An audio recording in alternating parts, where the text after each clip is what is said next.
नमस्कार मित्रांनो. सध्या शासनाने आपल्याला स्वतःला जनगणना करण्याचीच म्हणजेच घरगणना करण्याची सोय केलेली आहे. तर हे जनगणना आपण आपल्या स्वतःच्या मोबाईलवर कशा पद्धतीने करता येईल याविषयीचा हा व्हिडिओ आहे. सुरुवातीला आपण आपल्या मोबाईलमधील क्रोम ब्राउझरवर जायचं आहे. ब्राउझरवर सर्च बॉक्समध्ये se.census.gov.in असं टाईप करायचं आहे. तिथे तुम्हाला अशा पद्धतीने पहिली लिंक दिसेल, त्या लिंकवर तुम्हाला क्लिक करायचं आहे. इथे तुम्हाला अशा पद्धतीची स्क्रीन दिसेल. यामध्ये तुम्हाला तुमच्या राज्याचं नाव आणि खाली दिलेला कॅप्चा कोड इथे प्रविष्ट करायचा आहे. मी इथे महाराष्ट्र राज्यात राहत असल्यामुळे महाराष्ट्र हे राज्य निवडलं आहे आणि खाली कॅप्चा कोड टाकलेला आहे.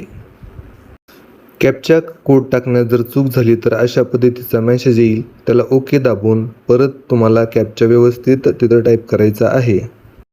यानंतर तुम्हाला सूचना दिसेल. ही महत्त्वाची सूचना आहे. ही पूर्ण सूचना वाचून घ्यायची आहे. यामध्ये तुम्हाला किती वेळ लागेल, त्याच पद्धतीने तुम्हाला ईमेलवर आणि मोबाईलवर OTP येईल आणि OTP आल्यानंतर आणि सर्व माहिती भरल्यानंतर जो काही कोड जनरेट होणार आहे तो तुम्हाला जे प्रगणक तुमच्या घरी येणार आहेत त्यांना द्यायचा आहे. अशा पद्धतीची सूचना आहे. यानंतर ही स्क्रीन दिसेल. यामध्ये तुम्हाला भाषा निवडीचा ऑप्शन आहे आणि भाषा निवडल्यानंतर खाली OTP प्रविष्ट करायचा आहे. भाषा निवडी महत्त्वाची आहे, कारण तुम्ही जी भाषा निवडाल त्याच भाषेमध्ये तुम्हाला पुढील माहिती दिसणार आहे. त्यामुळे भाषा व्यवस्थित निवडायची आहे. यानंतर तुम्हाला तुमच्या घराचं स्थान इथं प्रविष्ट करायचं आहे. जिल्हा आणि पिनकोड टाकायचा आहे. त्यानंतर इथे तुम्हाला मॅपवर तुमचं घर शोधायचं आहे.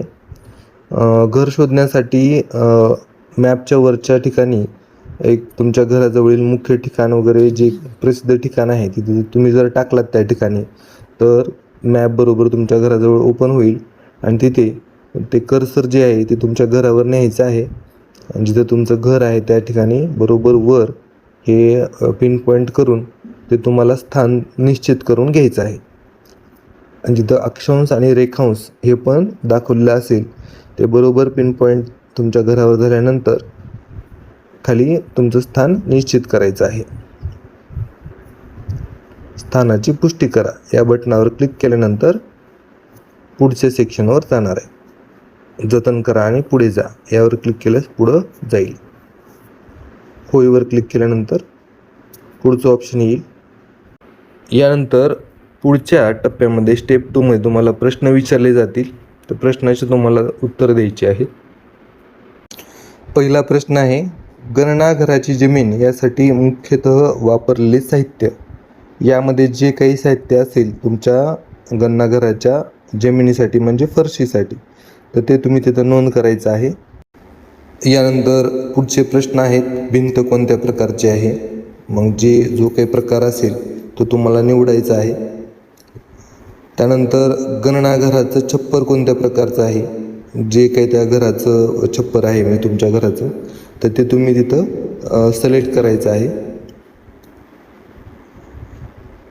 आता माझ्या घराची मी माहिती भरत आहे त्या पद्धतीने तुम्ही भरू शकता.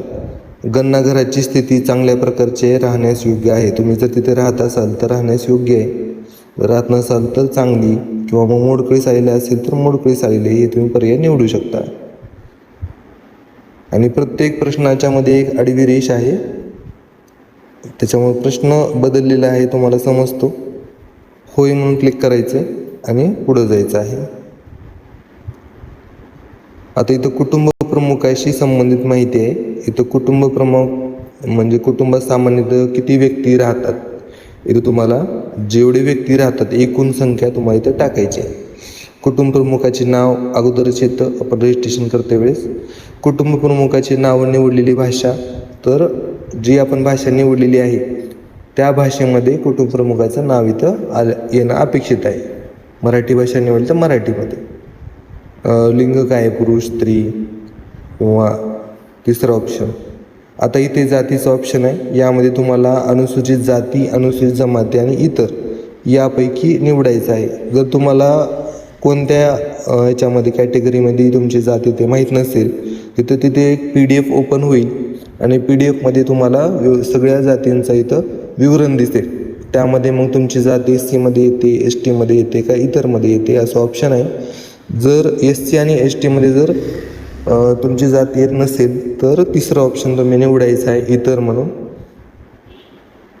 हां, तर माझी येत नाही म्हणून इतर ऑप्शन निवडलेला आहे. जर वरच्या PDF मध्ये जर तुमच्या जातीचा उल्लेख नसेल तर इतर ऑप्शन निवडायचा आहे. नंतर पुढचं आहे या घराच्या मालकी हक्काची स्थिती, स्वतःचं आहे का भाड्याची आहे. आता पर्याय तुम्ही वाचून निवडू शकता. निवासयोग्य खोल्या किती आहे, तर तुम्ही निवास राहण्यासाठी किती खोल्या आहेत तिथं तुम्ही क्लिक करू शकता.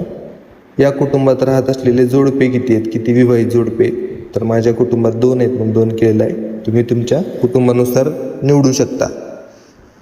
कुटुंबास उपलब्ध असलेले सोयी, पिण्याच्या पाण्याचा मुख्य स्रोत काय आहे, तर आता माझ्या घरी बोरवेल आहे. तुमच्या घरी वेगळं असू शकतं, ते तुम्ही भरू शकता. त्यानंतर पुढे पिण्याच्या पाण्याची उपलब्धता असलेला स्रोत, आता हा माझ्या घरातच असल्यामुळे मी परिसरात केलेला आहे. जर घराच्या बाहेर असेल तर परिसराजवळ करायचं आणि खूप लांब असेल तर दूर आहे ऑप्शन निवडायचा आहे. प्रकाशाचा मुख्य स्रोत, आता माझ्याकडे सौर ऊर्जा जोडलेली आहे त्यामुळे सौर ऊर्जा केलेली आहे. ज्याच्यात त्यांनी जोडलेली नाही त्यांनी वीज करा किंवा इतर ऑप्शन आहेत. शौचालयाची उपलब्धता, आता मी माझ्या कुटुंबासाठीच वापरतो त्याच्यामुळे मी पहिलं ऑप्शन निवडलेलं आहे. कुठे कुठे एकत्र असतं, सर्व कुटुंबासाठी एकत्र, ते त्याने दुसरा पर्याय निवडायचा. शौचालयाचा प्रकार, आता हा कसा आहे इथं एकच प्रश्न आहे, हा त्याच्यात 3 प्रश्न विचारलेले आहेत. तर कुठलंही एक ऑप्शन निवडायचं आपल्याला. हे सगळे निवडण्याची गरज नाही आहे, याच्यामध्ये द्विखड्डा आणि एकल खड्डा निवडायची गरज नाही. जर असेल तर लादी म्हणजे ते भांडं संडास, तर ते असेल तर तशा पद्धतीचे ऑप्शन आहेत. माझ्याकडे सेप्टिक टँकचं आहे, तर खाली निवडण्याची गरज नाही आहे. तर एक तुम्ही निवडू शकता वरचं. ओके. सांडपाणी सोडण्यासाठी जोडलेली व्यवस्था, तर इथं तुमच्याकडे एक बंद गटार असेल, उघडे गटार असेल का गटार नाही, तर हे तिन्हीपैकी ऑप्शन तुम्ही निवडू शकता. परिसरामध्ये स्नानगृहाची उपलब्धता, परिसरामध्ये तुमच्या घरामध्येच स्नानगृह आहे की नाही, असेल तर स्नानगृह निवडायचं आणि नसेल तर खालचे 2 ऑप्शन आहेत. स्वयंपाकघराची उपलब्धता आहे का तुमच्याकडे, स्वयंपाकघरामध्ये स्वयंपाक करत आहात का. आता हा एकच प्रश्न आहे, त्याच्यामध्ये उपप्रश्न आहेत, त्याच्यामध्ये फक्त एकच आपल्याला निवडायचं आहे. आता पहिले मी निवडले तर खालची तुम्हाला निवडण्याची गरज नाही आहे. जर समजा स्वयंपाक हा दुसरीकडे केला जातो, स्वयंपाकघरात नाही केला जात, एकच खोली आहे, तर ते दुसऱ्या ऑप्शनमध्ये येतं. जर बाहेर खुल्या जागेत जर तुम्ही स्वयंपाक करत असाल तर तिथे खालचं तिसऱ्या, एकच प्रश्न आहे तो, कोणताही एक आपल्याला निवडायचं. स्वयंपाकासाठी वापरण्यात येणारे मुख्य इंधन तुम्हाला इथं निवडायचं आहे, जे काही तुम्ही इंधन वापरता. आणि मग जतन आणि पुढे जा, हो या बटनावर क्लिक करायचं आहे, तुम्ही पुढे जाल. कुटुंबाने धारण केलेली मालमत्ता, याच्यामध्ये मग कुटुंबामध्ये काय काय आहे, तर रेडिओ ट्रान्झिस्टर आहे का, हे ऑप्शन आहे तिथं, तुम्हाला निवडायचं आहे.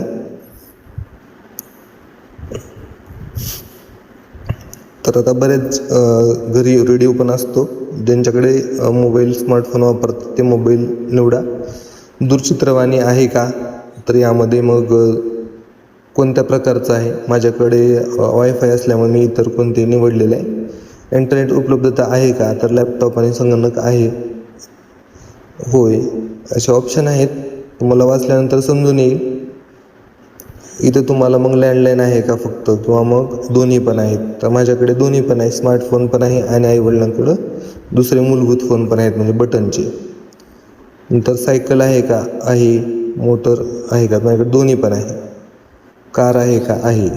ज्याच्याकडं नाही त्याने नाही करायचं आहे.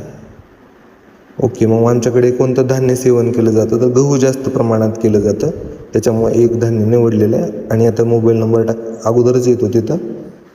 आणि अशा पद्धतीनं फॉर्म भरला जाईल आणि फॉर्म तुम्ही चेक करायचं, काही चुकलं असेल तर तुम्हाला दुरुस्त करता येईल.